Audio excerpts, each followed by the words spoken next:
Hey YouTube, how's it going? Mevlin back here again with another counter-side video, and this one's all about equipments. This video is going to be covering where you get these equipments, what you should be looking for in terms of equipments, and then we'll be trying to make some builds with some heroes using the equipment we'll be pulling today. But before we get started, if you guys are new to the channel and want to support the content, don't forget to hit that like button, hit that sub button, and maybe write a comment. And if you do, I will hold your hand IRL, I promise. Alright, let's go straight to the content here. There are 5 different places to get gear here in Counterside, but currently only 4 of them are available. We do not have access to the Shadow Hall yet here in the Southeast Asian server. So the first one is going to be your seasonal gear. This is going to be Gauntlet, events, and some support battles. But for now, the only thing that's available is going to be the Gauntlet. That will be your PvP, either rank battle or strat battle. To access the shop, you go ahead and click shop. Here in the bottom left, go hit season. Oh my god, she talks way too much. Click seasonal here, and there are 9 pieces of gear that you can buy. All these pieces are SSR T6 gear, so these are definitely endgame pieces that you want to buy instantly, because you know you'll be using this for quite a while. And the pieces here are the maze set, and the maze set have really good main stat in that it's anti-ground, either anti-ground damage or anti-ground damage res, which is pretty good in PvP since there are a lot of ground units when you play in PvP. Do note that not all of these are usable in every single hero. 3 of these are for counter units, 3 of these are for infantry units, and 3 of these are for mech units. So keep that in mind. I would suggest buying out the counter gear first, since you know most of us are going to be relying on counter units right now. But you should definitely buy the rest of these pieces, because like I said, these are endgame pieces that are almost irreplaceable. Do note as well that these pieces actually are longer than here in the Gauntlet point shop. So the seasonal gear is going to last for 21 more days. Meanwhile, here in the Gauntlet point shop, these are going to be ending in 8 days. So make sure, depending on when you are watching this, go see which is ending sooner. So currently, since this is going to be ending sooner, I'm probably going to be buying this one first before buying any gear. Just because you really want to buy this classified employee contracts. These are super rare. They're really hard to get, and the only way to, you know, if you're missing some of these are summon tickets for special heroes, and you pretty much have to wail if you run out. So make sure you buy this one first before you finish buying these. But I suggest grabbing the counter ones, because they're really good. Alright, the second one is going to be another limited one, and it's going to be here in Operation Counter Case Normal. And that is when you level 100 any of these heroes, you will get a weapon for that specific hero only. So here I've managed to, I think I managed to max out my Gayun. I'm going to lock it for 250 info, and I'm going to get a gun that's only for her, with attack, and a main stat is going to be attack speed, so it's pretty good. I'm gonna go ahead and buy it, see what we get here. I've actually never done this before, so I'm kind of excited seeing what gear I'm gonna get. I'm assuming the last one is going to be random. I guess I don't see the stats there yet. Let's go see what we got though. Alright, looking at the weapon, it looks like we got attack speed at 7.2%. The set is anti-striker. Not sure if I'm a fan of that. I feel like cooldown reduction would probably be best in slot, so I'm probably going to be rerolling this. And we did get an anti-defender as well on our substat. I probably want cooldown. I'm not 100% sure yet, but you know, I'm gonna keep this here. It's a pretty good piece, better than what I have anyways. But yeah, just remember again, you could only use this on the hero that you level 100. So this one is for Gayun only. Let's go ahead and give her that weapon. Might as well, since we're already here. And let's go unequip this, because this thing is still bugged for some reason. And yeah, and that's it. We got 1 free gear for our Gayun. The third way to be getting gear is going to be through raids. Unfortunately, I can't really show you that well because While I was making this video, I was hoping for a raid to pop up, but I didn't get lucky and none of my friends have any raids. But I'm pretty sure you guys know what raids look like. Every time you finish a dispatch mission, there's a chance that you are going to be getting a raid. Personally, I am running a level 3 phase array radar to get more raids, just because, you know, I want to like get raid content. I want to see what kind of gear we can get from here, and if your friends send you a raid, make sure you check here in support requests in case you know, someone wants your help for their raid. In terms of where to use the currency and the materials you get from your raids, first off, to spend the currency, it's here in the exchange center. You can buy some molds and some materials for crafting. You're probably going to be using molds. This is cheaper by 25, but you can't, it's not a specific set. Personally, I would be using this maybe until, you know, I get a couple of pieces, then I'll probably switch to one of these if I need to. These are pretty expensive. I only got 20 after doing a couple of raids. I actually missed out on getting the mentee rewards for these because, you know, I YOLO'd hard getting level 26 and there was no mentors back then, so I was one of the few people who got to level 26 way too fast. But in order to use those molds and those crafting materials, it will be here in crafting. I only have T3 molds, but I'm not going to be using them since I'd rather be saving these until I get some T5, T6 molds. But yeah, that is how you are going to be crafting some of the raid gear. The final kind of gear that we can farm on the SEA version right now is going to be normal gear. In order to unlock this, this is going to be a pain. You need to finish free contract. There are a lot of stages here, and every stage is similar to story, where you go in, you have to like move around the map, killing enemies, doing 3-star. It's a bit of a pain, but it's definitely worth it. I would say you definitely need to do this eventually anyway, so the sooner you finish this, the better. There are 3 different tasks that you need to finish. Each task has 3 acts, and then each act has 4 stages. So that's 36 stages that you have to plow through. It's really painful, I know, but you know, just get through it. And the reason why you want to be finishing this is that it will unlock stages here in the supply operation. So if we go here to a military supply acquisition, this first stage is actually open, but it only gives you T2 molds, and every other stage is unlocked for every task that you accomplish. So once you complete all 3 tasks in free contract, you're going to be able to go here into part 4, which is what you want, since it is going to give you T5 molds, which is currently the best molds we can farm outside of raid.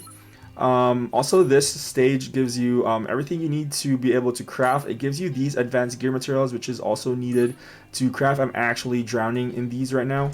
Currently, it gives you a decent amount of gold as well.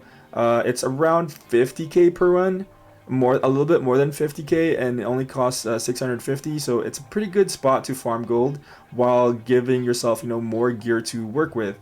In terms of molds, I've also noticed that everyone gives you 3 T5 molds, and at least one of them is going to be an accessory mold. So it looks like it's guaranteed, one of them is guaranteed to be accessory, and then the other 2 are going to be from RNG from this pool. It also has a chance to give you T4 gear, but most of the time it's just a bunch of R's, a bunch of N's, so that's usually fodder for me, which is good because I do need some fodder eventually. And if you get lucky, you can get SSRs and SRs, which we'll talk about later, which is a lot better than R's and N because they have more set pieces to work with. Now, I've actually also went ahead and tested out which is better. Either do you want to be farming military supply acquisition, or is it just better to straight up farm here in free contract? And what I've realized is that I think it's better to just farm the supply missions. The only reason you want to be farming here is I've noticed that it does give you a little bit of more gold per Eternium spent. It's around 17%, 18% more gold if you farm here, which can matter. 18% gold is not nothing. But also, since there are 6 mobs here, if you fully clear everything on auto, it should give you more XP, around triple, a little bit more than triple as well. So it's up to you. Personally, I do think that it is just better to go straight into supply operation and do military supply acquisition rather than doing free contracts. Because one, these take forever. This is actually really fast. You just go through it. It takes me like almost 1 minute to finish this. So a full run of 10 is like 10 minutes, which is pretty easy. And it does give you more molds, which I think is worth the trade-off. Okay, now we finished talking about where to get gear. Let's talk about what you're looking for in a piece of gear. So early on in the game, you're basically just looking for completing set pieces. So these are the little boxes at the bottom of a piece of gear. Some of them are 2 pieces, like here on my Kyle, I have a 2-piece health set accomplished, and some of them are 4 pieces, like here on my Titan, I have a 4-piece unaccomplished attack speed set. Okay, so you need to also know that there is a difference between R and N gear and SSR and SR gear. In R and N, that's rare and normal pieces, there are only 7 set pieces that it can roll. It can either roll HP, giving you 10% HP. It can either roll defense, giving you 20% defense. It can also roll attack, giving you 10% attack. It can roll crit chance, giving you 20% crit chance, and it can also roll crit damage, giving you a whopping 40% crit damage. But do note, this is the only 4-piece here in the R and N category. Every other set piece I've talked so far has been 2-piece. So this is the only 4-piece here, and there's 2 more that it can roll. It can also roll evasion, giving you 20% evasion. And the last one is going to be hit set. If I could find one somewhere eventually, maybe, I don't know. Maybe there should be one. Where is it? Oh, right there. There's 20% hit. So those are the 7 stats. Let me reiterate. It's attack, HP, defense, crit damage, hit, and evasion. All right, now here in the SR SSR category, there are way more pieces now. There are 7 more anti-X set pieces, each of them being each individual class. There's going to be anti-striker, anti-defender, anti-ranger, anti-sniper, anti-siege, anti-supporter, and anti-tower. They're all the same in that they give you 20% increased damage to that specific class, and all of them are going to be 2 pieces. Now the last 2 that I want to talk about, one is going to be attack speed. It's a 4-piece. I'm not sure if a lot of units can use this. It's pretty good for the most part, giving you 20% attack speed, so it's good on units that have really good basic attacks that they want to utilize this increased attack speed. But the last one is going to be the biggest one, and that is going to be cooldown. If you're familiar with Epic 7, this is basically speed set in Epic 7, giving you 30% skill haste, which means it increases the recharge of your skill ability, so you can use it a lot sooner. And it also makes you be able to use your ultimate a lot faster. So that's the reason why skill haste is pretty good. A lot of support units want skill haste, and most DPS units also want skill haste. Also note that gear has typing, in that, for example, this is a counter weapon, meaning that it can only be used by counter units. This is a mech weapon, it can only be used by mech units, and it could be this is a soldier weapon, which is only usable by soldier units. So it's really hard to get the right set piece with the right typing, because that's 1 out of 16 and then a 1 out of 3. This is why it's more important to worry about set pieces right now. You could worry about substats later on and down the line. After set pieces, try to find a gear with either SSR or SR. Either it's going to be gold or purple here. The reason being, these give you 2 substats instead of 1. So if you look at R and N gear here, they only give you 1 substat each. So it should be better to be getting SSR and SR pieces.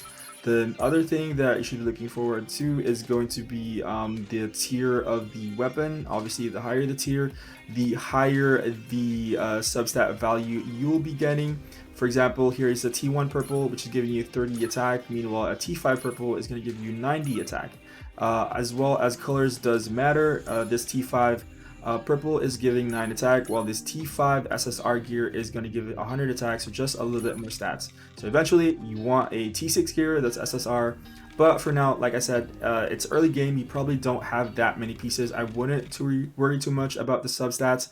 Just make sure you try to optimize by getting the right set pieces. In terms of main stat, weapons are always going to roll attack, armor is always going to roll HP, and then accessories can roll either hit, and then some accessories can roll evasion. Lastly, in terms of substats, some gear have fixed substats, and that is going to be here in purple. For example, the Maze set is always going to have anti-ground something on their main stat, and another example is going to be Gabija, which is Gaiyun's exclusive weapon. It's always going to have attack speed on its first roll.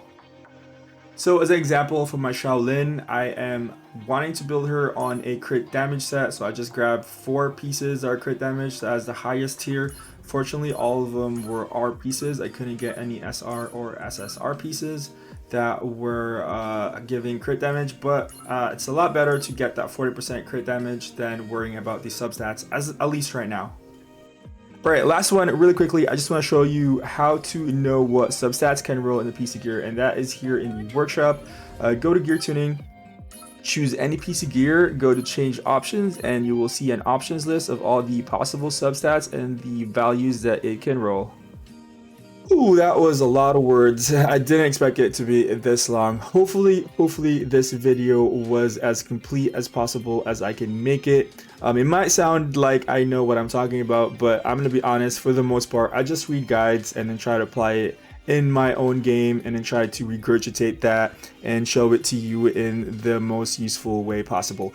But in case I missed anything, go ahead and check the comments. I'll be writing something there if I missed anything. If I didn't miss anything, then great, it's gonna be empty, but just go ahead and check just to make sure that everything I've said is complete. This one is all about theory though, so like I said, these are all things that I read from guides. I'm just restating them in a video. The next video, I'm gonna be trying to apply what I learned in this guide in practice. So the next video is gonna be me trying to craft some gear and to be building some units. So until then, I will see you guys in the next one. Peace out.